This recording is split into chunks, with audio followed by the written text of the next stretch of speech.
কত ভিড়, কত দূর দূর থেকে মানুষ এসছে, কিন্তু ঠাকুরকে মাথায় জল দিতে দিচ্ছে না। আমি আর আমার ছেলে, আমরা দুইজন। টোটোয় করে যাবি তো? হ্যাঁ, আমাদের টোটো বলা আছে। ও ছাঁচি কুমড়োটা অনেক গুলো নেই, তাহলে আর কিছু নিলাম না, চলে গেলাম। তাড়াহুড়ো করে রান্না করা যায় না, সেই জন্য রান্না ছেড়ে নিয়েছি আগে।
পেছন পেছন না চিনে আমিও তো হাই পরে এসেছি, আমি জানি না যে উপরতলা যাচ্ছি। আমরা যেতে চেয়েছিলাম এক জায়গায়, চলে এসেছি আরেক জায়গায়। চলো দেখি, শিব মন্দির যাচ্ছি। আর আমরা চলে এসেছি বাগনাপাড়ায়। কোথায় 108 শিব মন্দির, কোথায় বাগনাপাড়া, উল্টো দিকে চলে এসেছি। হ্যাঁ উল্টো না, আমরাই থাকি উল্টো দিকে। উল্টো মানে বিশাল উল্টো। সেই ঠাকুরটা কোথায়, যে ঠাকুর জল দেওয়া হয়?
জল দিচ্ছে সেই জল ঠাকুরের মাথায় যাচ্ছে।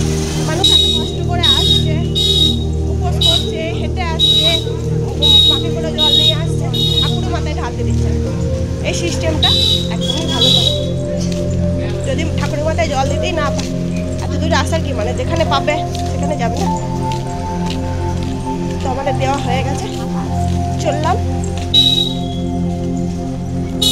তো আমাদের টোটো চেপে পড়েছি, এবার বাড়ি যাচ্ছি। হ্যাঁ বেরোচ্ছি। হ্যাঁ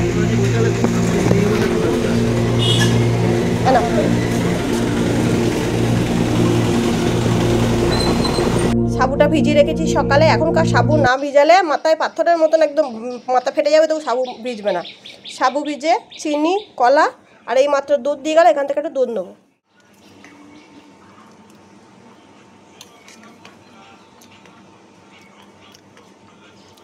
মিষ্টি জিনিস খুব একটা প্রিয় নয় আমার, তার মধ্যে খেয়েছি সাবু, চিনি, দুধ, তারপরে মিষ্টি মিষ্টি হয়ে গেছে। শসা, ধনেপাতা, বিট নুন সব দিয়ে মেখে আমি আর বাবু খাচ্ছি। না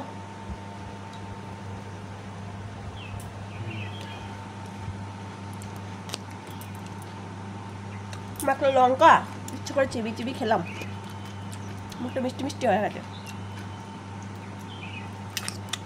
সকালে এই শসাগুলো নিয়েছিলাম, খাই। আজান দিচ্ছে।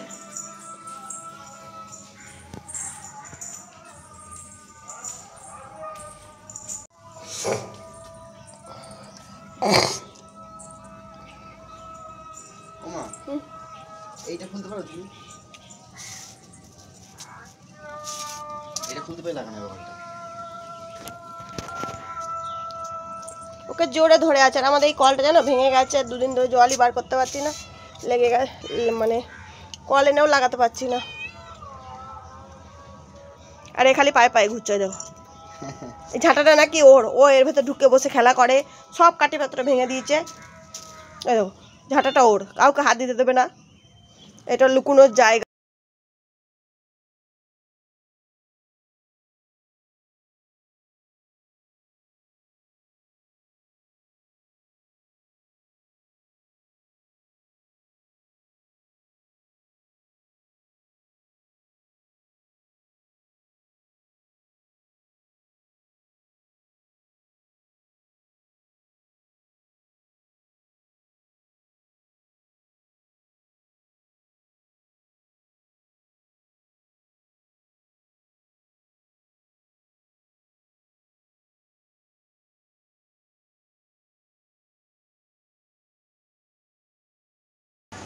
রাতের খাবার খেতে বসেছি। আজকে সারা সন্ধ্যে কারেন্ট ছিল না, খুবই অসুবিধা। এখন রুটি তরকারি আর মিষ্টি খেয়ে নিয়ে টান টান ঘুম। আজকে ভিডিওটা এখানে শেষ করলাম। Good night.